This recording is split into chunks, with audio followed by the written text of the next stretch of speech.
Merci d'être là, Monsieur Frédéric Hall. Donc, vous êtes le président de Genilem Vaud-Genève depuis juillet 2011. Je voulais d'abord vous demander un peu quelle était l'ambition principale de ce Carrefour des créateurs. L'ambition principale, on la voit aujourd'hui, il y a à peu près 1 millier d'inscrits aujourd'hui, c'est formidable. Donc il y a vraiment des gens qui ont l'esprit d'entreprendre, qui ont l'esprit de découvrir peut-être des métiers, découvrir une manière de faire, et ça c'est formidable. Donc la première impression, ça fait à peu près 2 heures que le Carrefour a commencé, et je crois que c'est vraiment bien, on sent que la mayonnaise prend. Est-ce que vous-même, ça vous reprojette à vos débuts, peut-être au début de votre carrière, peut-être les hauts et les bas qu'on peut rencontrer au début d'une carrière, ces jeunes entrepreneurs que vous rencontrez aujourd'hui au Carrefour des créateurs? Écoutez, ça maintient jeune parce que moi j'ai toujours le même enthousiasme de créer quelque chose. Je pense quand on a la création d'entreprise dans le sang, à 95 ans, on a envie de créer une nouvelle boîte. Et d'ailleurs, Genilem, on aide les entreprises créatrices qui sont novatrices dans une idée, peu importe laquelle, mais il n'y a pas de limitation d'âge.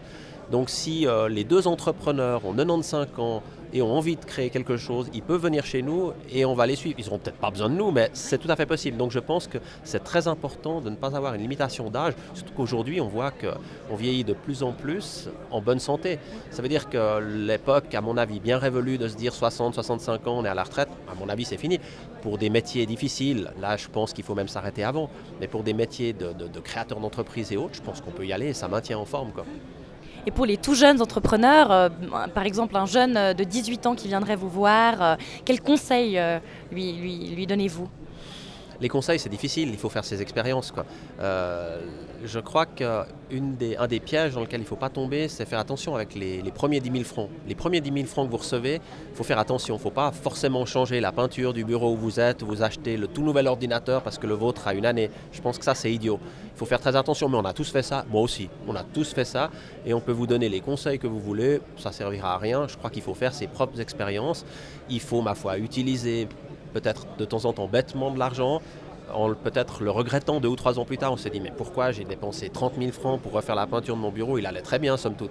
Alors ça ne sert à rien de l'expliquer à des jeunes entrepreneurs, mais peut-être de leur raconter de mon côté, j'ai regretté d'avoir fait ça, mais je pense que c'est faux de dire attention, vous ne devez pas faire ça. Un entrepreneur, il doit faire sa vie. Vous-même, vous êtes plus dans le domaine de l'hôtellerie et du tourisme, dans votre propre expérience professionnelle. Est-ce que vous avez pu repérer déjà quelques entreprises qui sont particulièrement matures en fait, dans ce domaine-là et qui sont en train d'émerger? Écoutez, il y en a plein, quoi. Il y en a plein en allant sur Internet, en voyant les dossiers. On reçoit à peu près 300 à 400 dossiers par année. Alors il y a des dossiers pour lesquels on ne va pas faire un suivi, mais ils peuvent revenir l'année d'après, ou dans 2 ans, ou dans 3 ans. Donc il ne faut pas se décourager. Donc si vous amenez un dossier quelque part et qu'on vous dit non, il faut continuer. Ça veut dire on va améliorer le dossier. C'est la même chose pour, je sais pas, pour des chanteurs, par exemple, des chanteurs à qui on dit écoutez, non, vous ne ferez jamais une carrière, et puis 30 ans plus tard, ils vendent des millions de disques. Donc le fait de se voir entendre un non, ça ne veut pas dire arrête-toi, ça veut dire continue, quoi. Donc il faut faire très attention. Et moi, ça m'intéresse beaucoup. Les dossiers, je veux dire, bien sûr, les dossiers qu'on accepte, je suis enthousiaste et je me réjouis de les voir, mais m'intéressent aussi les numéros 2, ceux qu'on n'a pas encore acceptés, ceux qu'on va probablement accepter dans 2 ou 3 ans. Ceux-là sont très intéressants aussi. Il faut aussi leur donner un petit encouragement. Tout à fait. Merci beaucoup.